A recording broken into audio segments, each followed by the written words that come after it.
Yes, salut à toi et bienvenue pour cet épisode numéro 2. En retard, je sais. Du coup, je vais monter ma vidéo aujourd'hui et te la sortir ce soir. Je suis parti il n'y a pas longtemps de Chiang Mai vers Pai avec un minibus. C'était un peu long parce que tu as beaucoup de... On va parler un petit peu de trucs et astuces sur mon expérience en Thaïlande. Donc là, ça va faire un bon mois que j'y suis. Ah, j'irai bien par là, tiens. C'est bien, c'est tranquille ici, c'est cool. On peut bien se balader. On va beaucoup voyager dans toute l'Asie du Sud-Est. Je vais essayer de te faire à chaque fois mes impressions sur chaque pays et te partager un peu les astuces et les choses qu'on aura appris sur le moment. Donc ici, je vais principalement te parler de la Thaïlande. Aya Service. Aya Service. Je sais pas ce que c'est. C'est hallucinant. Lors des ponts comme ça, t'as l'impression que tu sais que tu vas marcher dessus, tu vas tomber là. Tu vois. Bon, on est bien là, avec l'eau derrière. Si tu vas dans le sud, évidemment, tu as les îles. Les îles, c'est bien, hein, mais c'est ultra touristique, c'est vraiment pour faire la fête. Sinon, il y a le nord, il y a Chiang Mai, tu as un visa de 1 mois gratuit. Moi, j'ai déjà lu des histoires comme quoi il fallait prouver que tu quittais le pays avant le mois. Nous, on l'a fait, nous, on a pris directement un aller vers le Vietnam, mais on nous a rien demandé. Ça a été simplement passer les passeports, tu dois remplir une feuille. Alors, tu gardes la petite partie, fais pas la même erreur que nous. Ils vont te donner un petit bout, garde-le parce que certaines guest houses le demandent. Arrivé à l'aéroport de Bangkok, ce que je te conseille, tu vas dans un ATM de change. Moi j'ai pris 5000 bahts, ça m'a coûté 167 € à l'aéroport et en ce moment les 5000 bahts sont à 162 €. Attention que les ATM extérieurs, quand tu ne vas pas dans un bureau de change, sont beaucoup plus chers. J'ai pris aussi 5000 bahts et au lieu de payer entre 162 ou 167, j'en suis arrivé à 180. Ouais, c'est ça, ils m'ont pris 220 bahts et ils ont pris une commission de 25 € je crois. Ensuite, quand tu sors, tu auras des taxis. Je te parle toujours de l'aéroport, hein, quand tu vas à niveau pour aller prendre les taxis. Tu as deux sortes de taxis, les petits taxis jaunes et verts où tu dois prendre un ticket et les taxis blancs qui sont eux des taxis électriques. Tu prends le taxi vert et blanc, jaune, pardon, vert et jaune. Enfin, il te montre une carte et sur la carte en fait c'est bien noté que c'est le tarif aéroport-hôtel. C'est 700 bahts, c'est un prix fixe. Ça m'a coûté plus ou moins 15 balles quoi. Ouais, question carte. Je vais te parler carte. C'est la carte N26.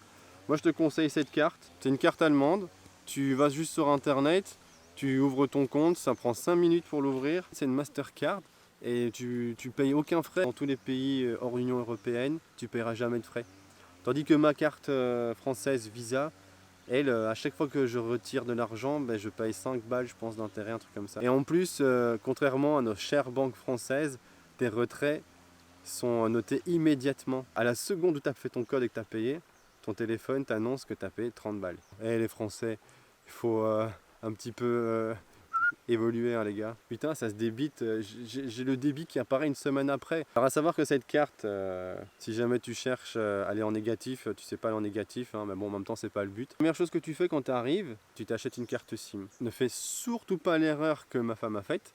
Elle a utilisé sa carte française pendant, je crois, 10 minutes.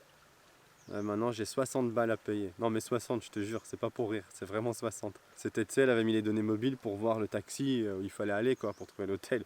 Non, non. Aïe. Alors du coup, ben, quand t'es à l'aéroport, tu peux te prendre une carte SIM là aussi. J'ai pris TrueMove H Travel, un truc comme ça. Donne ton passeport, ils font une photo de ta tête avec ton passeport. Ça m'a coûté, je crois, 400 bahts, je pense, la carte, un truc comme ça. Ici, par exemple, tu peux recharger pour un mois complet. Et sur le mois, tu auras, par exemple, 300 mégas de vitesse. Ou alors, tu peux recharger pour 15 gigas d'internet avec 6 gigas de vitesse. Maintenant, voilà, moi je recharge 15 gigas pour 10 jours. C'était vers Chiang Mai après, tu recharges tes cartes là-bas, c'est 200 bahts pour 15 gigas, donc je disais. À Bangkok, j'ai pas trouvé ces cartes-là. À Bangkok, c'était un peu plus cher. Il y a quoi? Il y a TrueMove, il y a AIS, le réseau passe un peu partout. Après, dans les hôtels, tu as le Wi-Fi gratuit. Bon, fais gaffe quand même au Wi-Fi, à pas faire tes codes bancaires et tout ça. Ça reste quand même un réseau public. On va parler un peu nourriture. Je te jure, mec, j'ai pleuré. C'est trop bon. T'as des street food partout. T'as de tout. T'as du porc, t'as du canard, t'as la blinde de fruits. Putain, les fruits, ils sont trop, mais ils sont magiques. Tu manges pour 1, 2, 2, 3 € quoi. C'est vraiment pas cher. L'eau, Évite l'eau des robinets, tu peux pas la boire. D'ailleurs ici c'est que de l'eau en bouteille. Ce qu'on a acheté, c'est une gourde filtrante, Be-Free je crois, Be-Free, truc ainsi. C'est un produit suisse, je l'ai payé 30 € sur Amazon. En fait tu remplis ça d'eau de robinet et il y a un filtre dedans et tu remplis tes gourdes avec. Ton eau elle est filtrée et tu as des bactéries qui sont éliminées. Donc ton eau devient potable. Ah! J'étais attaqué je crois. Ils m'ont juste pété dans le cou. C'est comme si quelqu'un qui m'a tiré dessus. T'es caché où? Parlons vaccin. Moi, j'ai uniquement fait hépatite A, hépatite B, je sais plus c'est lequel. J'ai mes vaccins de base. Ouais, le beau papillon. Maintenant, tu peux faire aussi les vaccins de la rage. Ce vaccin va te permettre de bloquer le virus de la rage pendant 24 heures supplémentaires. C'est tout. Non,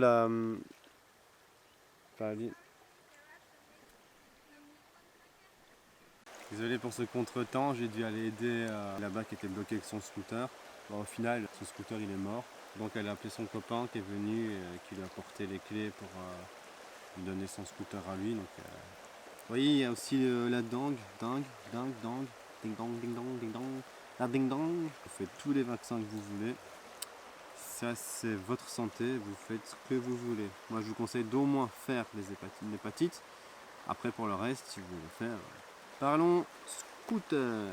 On se déplace beaucoup en 2 roues. Il est facile de louer un scooter. Tout le monde peut louer un scooter. Il faudra juste ton passeport.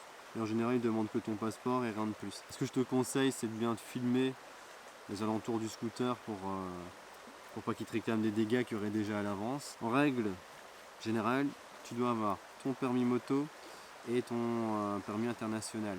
Je sais que chez nous en France, tu peux prendre, certains peuvent rouler en 125 avec le permis voiture, ça c'est clair. Et la plupart qui ont leur permis voiture peuvent rouler avec des scooters minimum 50 cc. Ici en Thaïlande ça marche pas comme ça, putain de fourmi. Tout simplement parce que si tu te fais contrôler, on va te demander ton permis, donc si tu l'as pas, tu paieras une amende. Quelques centaines de bahts. Bah bon, c'est chiant. Tu vas dans une guest house ou autre, tu peux louer des scooters ou quoi directement de là-bas. Et eux te demanderont absolument ton permis international. En fait, si tu te fais arrêter, ce n'est plus toi qui paye l'amende, mais c'est la guest house. Tout touriste ici et toute personne se déplace qu'en scooter ou en moto. Enfin, c'est vraiment le truc idéal. Pour bien rouler à gauche, code de conduite, il y en a, mais tout le monde ne le respecte pas. Tu voyages avec un enfant. Tu verras qu'en Thaïlande, énormément de Thaïlandais vont s'arrêter pour prendre soit ton enfant en photo, soit le prendre dans les bras, lui pincer les joues, pincer les fesses, des trucs comme ça. C'est normal, ne t'inquiète pas. Explique à ton enfant avant d'arriver ce qui va se passer, c'est normal. Ici, ils adorent les gosses, ils adorent les enfants. Et d'ailleurs, pour preuve, ce qui est bien, c'est que la majorité des choses à faire sera gratuite pour un enfant. Sauf évidemment, parfois la visite de certains musées. Bon on a été coupé, désolé, plus de batterie, mais ça va, l'hôtel était pas loin. Alors ne fais pas la même connerie que moi, ne prends pas des chaussures Gore-Tex. Ici en Thaïlande, tu vas être heureux de savoir que tu peux porter ça. Ça c'est magique. Je vais en ville avec ça, je vais dans la nature avec ça, je dors avec ça, je mange avec ça, je me lave avec ça. Moi j'ai pris des vêtements chauds au cas où pour le soir, je pensais qu'il allait faire frais le soir. Mais franchement non. Octobre, novembre là c'est 27-30 degrés et même le soir donc non il fait bon. En plus qui dit vêtements légers dit sac léger et ça c'est bien. Nous on est partis à 3. Donc moi, ma femme et mon petit de 5 ans. 3 sacs de la marque Osprey. Moi je voyage en tant que digital nomade. Donc évidemment j'ai besoin de prendre mon ordinateur, ma caméra et plein d'autres choses avec. Les photographes donc elle doit prendre aussi son matos. Je te ferai une vidéo consacrée uniquement au sac. Dites en commentaire si vous voulez savoir ce qu'on a pris. Alors ouais, Booking, je sais pas pourquoi, mais tu as des prix plus intéressants quand tu vas avec l'application. Tu pars avec un enfant, c'est bien, mais il faut aussi penser que lui, il a un besoin de s'amuser et de faire des choses d'enfant, quoi. Du coup, tu vois, s'il fait que marcher ou se balader, visiter des villes, lui, les temples, il aime bien, mais après, il s'en fout un peu, hein, faut le dire, c'est un gosse. Il s'en fout un peu, c'est normal. Quand j'étais gosse, moi, je pensais qu'à faire exploser des choses avec des pétards et compagnie, donc... Et tu me parlais de temple, tu essaies de varier un peu les choses, de faire un peu pour tout le monde. Et nous c'est ce qu'on fait, on part, puis on se prend un petit truc posé. Puis comme je fais mon montage vidéo par moment c'est bien, Lui il s'amuse dans sa piscine, moi je décompresse aussi dans la piscine. Puis on reste à l'hôtel parfois une journée entière où je fais mon travail, où je travaille quoi, sur mon ordinateur. Moi j'aime bien les guest house. C'est cool parce qu'en plus les gens qui t'accueillent sont sympas et en général ils s'occupent toujours du petit. Et souvent il y a des enfants aussi. Donc aie pas peur, c'était un problème. Franchement la médecine ici elle est vraiment bien, que ce soit médecin, que ce soit dentiste. Faut pas hésiter, hein, faut pas hésiter, t'y vas. Application, ouais. Application à avoir. Alors je te conseille d'avoir Maps déjà. Google Traduction bien mis à jour thaïlandais et anglais. Tu ne sais pas te débrouiller en anglais ou tu tombes tout simplement sur quelqu'un qui ne parle pas du tout anglais, mais tu fais simplement traduire français-thaï, tu écris ta phrase, tu la montres et la personne après ils vont faire oh, on peut communiquer, c'est bien. Visite des temples, parce que si tu viens en Thaïlande, tu vas visiter des temples, tu es une femme, pense à bien te couvrir les épaules. Tu achètes un truc ici, ils le vendent tu payes pas cher, c'est un truc que tu gardes dans ton sac et tu mets sur tes épaules. À te découvrir la tête, hommes et femmes, casquette et chapeau, à avoir une jupe ou un truc qui va en dessous des genoux. Putain de fourmis qui font mal à chaque fois. Tu le mets dans ton sac et après tu mets juste autour de tes jambes quoi. Ne pas avoir les seins trop, c'est le décolleté bien là, tu vois. Si tu veux respecter un peu les lieux, fais-le quoi. C'est quand même des temples, c'est leur tradition et leur coutume, donc j'estime que c'est bien de venir ici en respectant leurs traditions et leurs coutumes. N'oublie pas aussi de te déchausser les pieds, donc tu retires tes tongs avant de rentrer dans le temple. Les tuk-tuk et compagnie, les transports en commun. Alors moi j'ai pris le bus, c'est pas cher, c'est 20 bahts, donc c'est vraiment que dalle. Le petit paye en général pas. T'as tous les Thaïlandais du bus, ils font tous attention à ton fils, enfin à ton gosse. Les moines, les personnes âgées, les enfants, les femmes enceintes qui ont priorité pour s'asseoir. Et quand tu prends tuk-tuk, t'arrives et lui il va toujours te mettre la barre haute, donc tu négocies les prix. Par exemple sur un trajet de quelques kilomètres, lui il va te dire 200, 300, 400 bahts. Tu divises toujours par deux et franchement faut pas avoir peur. Ça va toi?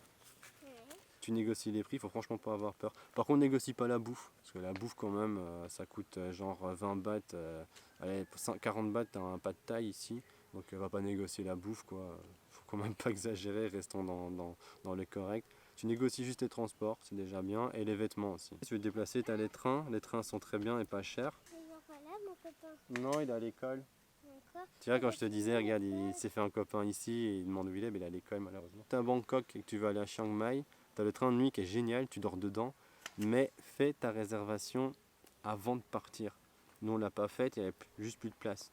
Du coup on a pris un bus de nuit. Tu as les avions aussi, les avions sont pas chers ici si tu veux partir d'un point à l'autre, mais bon, bus et les trains c'est pas mal, c'est cool. Ouais voilà, je vais arrêter là, la vidéo va s'arrêter ici. J'espère que c'était pas trop long, j'espère que c'était pas trop chiant, j'espère que j'ai pu répondre peut-être à certaines questions que tu te posais. Si jamais tu as d'autres questions, n'hésite pas à les mettre en commentaire, je vais y répondre. Si jamais il y a d'autres sujets sur lesquels tu veux qu'on parle, n'hésite pas à me le dire. Je termine, je clôture, je dis au revoir et puis je clôture. Puis je viens te balancer, ça marche? Ok, une vidéo sur ce que j'utilise comme matos en voyage est prévue. Et si tu veux voir aussi ce que j'ai mis dans mon sac et comment j'ai préparé mon sac à dos pour partir à 3 en famille avec un enfant sans être trop surchargé. Je te dis à la semaine prochaine, donc à dimanche pour la prochaine vidéo. N'hésite pas à voyager, voyage le plus possible. Coq on cap pour avoir regardé la vidéo. Au revoir.